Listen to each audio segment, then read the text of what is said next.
তো এই দেখো এখানে আমি ডেচকিটা বসিয়ে দিয়েছি, একটু গরম হতে ঘি দিয়ে দিয়েছি। ঘিটা দেওয়া হয়ে গেলে চালগুলো দিয়ে দিয়েছি, দিয়ে হালকা নেড়ে নিচ্ছি। তো এই দেখো চালটা নেড়ে নেওয়ার পর জল দিয়ে একটু ভিজিয়ে রাখবো চালটাকে, তারপর দিয়ে দেবো দুধ। 1 প্যাকেট হোক, আমি এখানে 1 প্যাকেট ইউজ করছি, তোমাদের যতটা পরিমাণ ততটা ইউজ করতে পারো তোমরা। তো এই যে দুধটা ফুটে গেছে, এবার আমি চাল দিয়ে নেবো।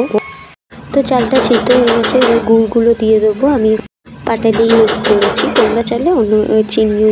তো ওখানে চালটা সিদ্ধ হয়ে গেছে, এবার এখানে দেখো আমি গুঁড়ো দুধ নিয়েছি আর একটু গরম দুধ নিয়ে মিক্সড করে এবার ওই পায়েসের মধ্যে ঢেলে দেবো। তো দেখো আমি এখানে ঢেলে দিয়ে হালকা করে নাড়িয়ে নিচ্ছি। তো এই দেখো আমি এখানে নাড়িয়ে নিয়ে এবার নারকেল কুচিগুলো দিয়ে দেবো, দিয়ে হালকা করে একটু নেড়ে নেবো। তারপর দেবো হচ্ছে কাজু কিশমিশ, উপর দিয়ে কাজু কিশমিশগুলো দিয়ে দিয়েছি। এবার আমার পায়েস রেডি। তো তোমরাও বাড়িতে এইভাবে ট্রাই করতে পারো।